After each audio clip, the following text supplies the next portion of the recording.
Terrific, terrific. Hey, so whether it's early or late, we're here to talk about Z. So congratulations for Z. So tell me what brought you on board for a horror film like Z.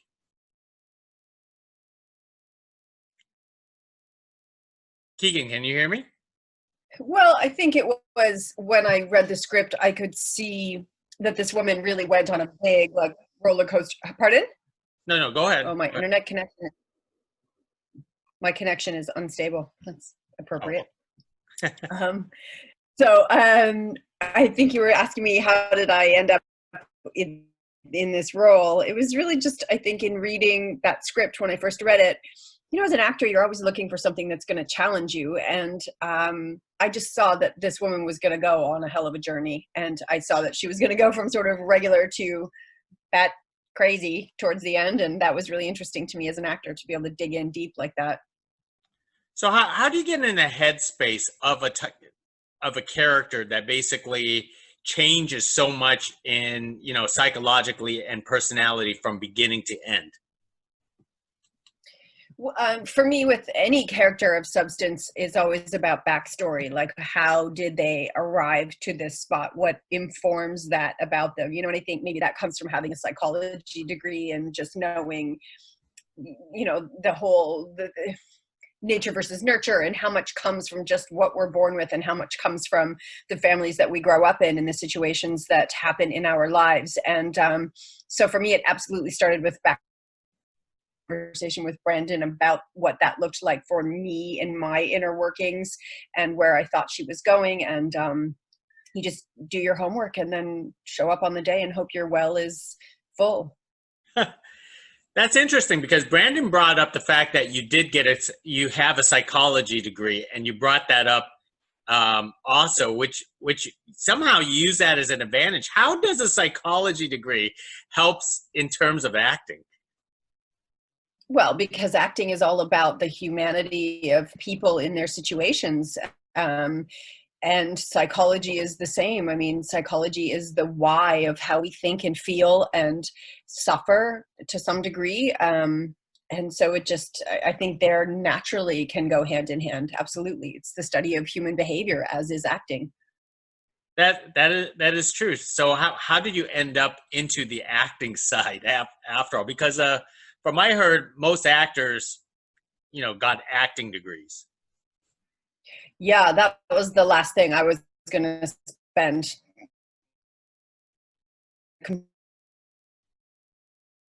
I mean, not that psychology is much more employable in its own way.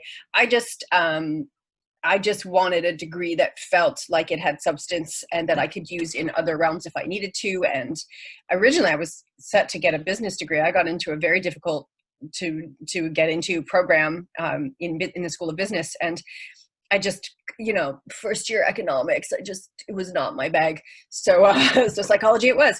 But to me, it made sense anyhow. I always knew I wanted to be an actor. And I just thought if you can understand how people think and what their emotional motivations are, then you'll know how to play them. And that's certainly been borne out. The irony is I have an economics degree and I'm just interviewing you. Yeah. Yeah, economics 101 was the one that killed everybody. That was that and calculus. And I just thought, now in retrospect, I kind of wish I had stuck it out and gotten a business degree. I wish that I had run my career as an actor much more like a business. I'm certainly doing that at this point, but I wasn't throughout the rest of it. I was so like, it was about the story and it was about being an actor and trying to claw your way up. And now I just see, no, it's a business and I should have been running it like a business. Oh yeah, I think you're doing great. You have a nice long career, in the Thanks. past and ahead of you. So I think that you still made the right choice. It worked out. Yeah.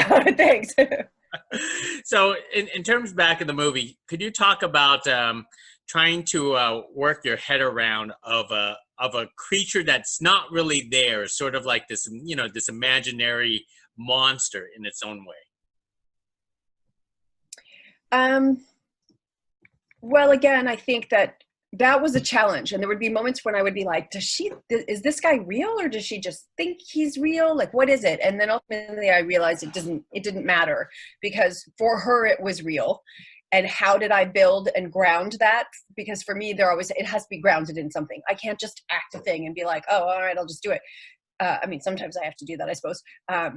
There has to be some basis in reality, or else I can't create that role in a way that I think ends up being believable. So for me, that came with the psychology of mental illness. I felt like it looked like schizophrenia. And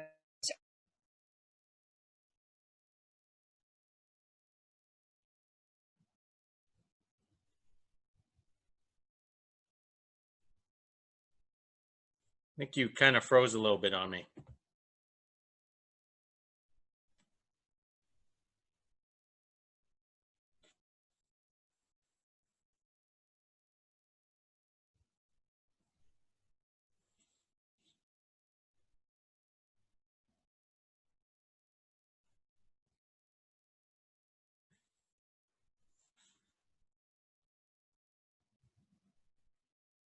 there you are. Hi. Oh, okay. So when did I cut out?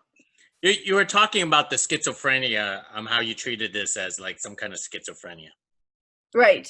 Yeah, because that's looking at her history and the story with her dad and what that looked like, and then with Jett, schizophrenia is one of those mental illnesses that has a hereditary component, and so that just gave me a place to ground it from, and then leave space for the magic, which is that maybe he is real, right? That's always the question in any of these films. When you think about The Ring or whatever, any other one you want to go to, how much of it is real is always kind of the interesting thing for the audience, I think. But for me, it had to be grounded in something, and that's what I chose. Now, one of the things that they always talk about in Hollywood is never to work with children, but I think you did a really good job working with Jett in this case. Could you talk about working with the child in a horror film like this, which could be challenging? Yeah. He's just a really open actor. He's been on set a lot. He was experienced, and he was the kind of kid, and his family also, that we just embraced each other from the beginning. We knew we were going to be in this for some time, and I have children of my own. I think that absolutely made it easier to do things like, that scene where we're lying in bed and I'm singing him a song. That's a song I used to sing to my kids. That's also, we didn't have to buy it, which is also a good thing. But I just think that it translates. You have your own kids, you know how to talk to kids, and it just felt like an easy relationship to me. Excellent. Now you've done big movies before, big TV productions. Could you talk about being on like an indie horror project where everything all revolves mainly in one house? Yeah. I mean, look, once upon a time, I spent a lot of time on the very same sets, and I spent a lot of time by myself on a green screen. So I feel like that all sort of prepared me easily to play something like this, where I was by myself a lot. There was a thing, but it wasn't really there. And I guess it was just an extension of a lot of the skills for me working, and particularly on a show like Once Upon a Time. Do you enjoy working with like green screen and CGI, that kind of stuff, or do you like more of the human interaction? I think that there should be a specific category of awards for green screen acting. It is hard in a way that people cannot fathom. You go see Jurassic Park and you see the big giant T-Rex and he's bellowing and you're like, oh yeah, that would be easy. But it's not. Those are people standing in a big giant warehouse space with a green screen behind them, imagining all of it. And it takes a certain, breadth of believability to conjure that.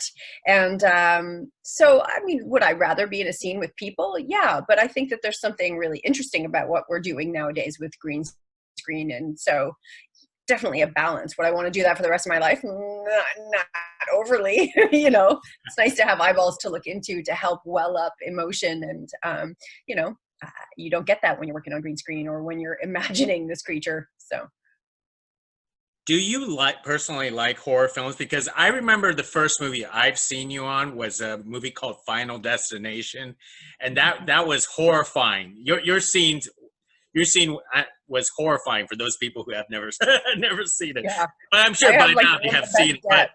But what's your attraction to horror?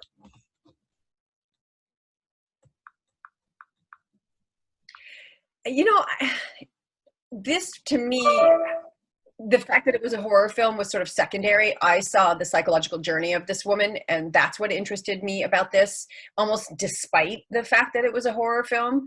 I really think, particularly having worked on this now, and now I'm watching it a lot, and I'm going to be directing one later this year, I think horror is so underrated. I think the work that has to be done, both from the directorial perspective, but particularly for actors, you know, if you play somebody who is suicidal or dying of cancer, they'll be like, yes, awards, give them all the awards. But you play somebody doing an equal level emotional journey in a horror film, and nobody wants to look at that, right? They don't consider them to be on the same level. And yet I think that the work that people do in horror films is really difficult, and it's really an underrated genre. Having worked in it, I had to get used to some of the things, you know, like that lingering, you know, that one, you feel like an idiot doing it, but it works in the context of the movie. And so that was something that I really learned. I learned to love the genre since that happened, going to film festivals and sitting in with audiences and really seeing how devoted that fan base is, seeing how much they appreciate the work that we put into that film, particularly me emotionally, the kind of work I was doing, and also just seeing how they live in those jump scares and sort of recover from them and laugh after, made me really understand why people go see them and why it is really a genre worthy of the attention that it's starting to get. Wow, I didn't even know that you're actually directing. Is this going to be your first movie, or you've been doing it for quite some time? No, I directed a short a year or so ago now. It's been going around the festivals and doing quite well in festivals.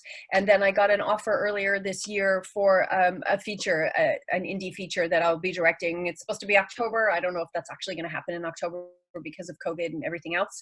But yeah, it's an exciting development for me. And I feel like, having done Z, I learned a lot from that. And now I've just been watching a lot of horror films and learning the genre, and really hoping that I can serve it well and sit in a theater with an audience in the near future, you know, a year or so from now, and have them react to the work that we put in, to give them those moments where they're scared and then they laugh because they're, you know, I really loved experiencing that with the audience. Excellent. So in times like this, you know, it's a silly question to ask, but how are you staying creative yourself personally?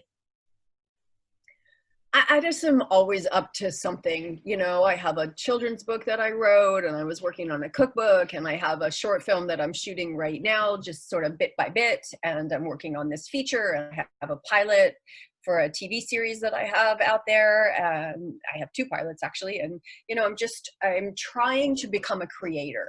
I'm tired of sitting in the seat where you have to wait and somebody says, yes, yes, you have the thing we want. Cannot be more over that. And to be able to create something and see it come to fruition, use my brain in a way that you just don't get to do as an actor. I'm all in for that.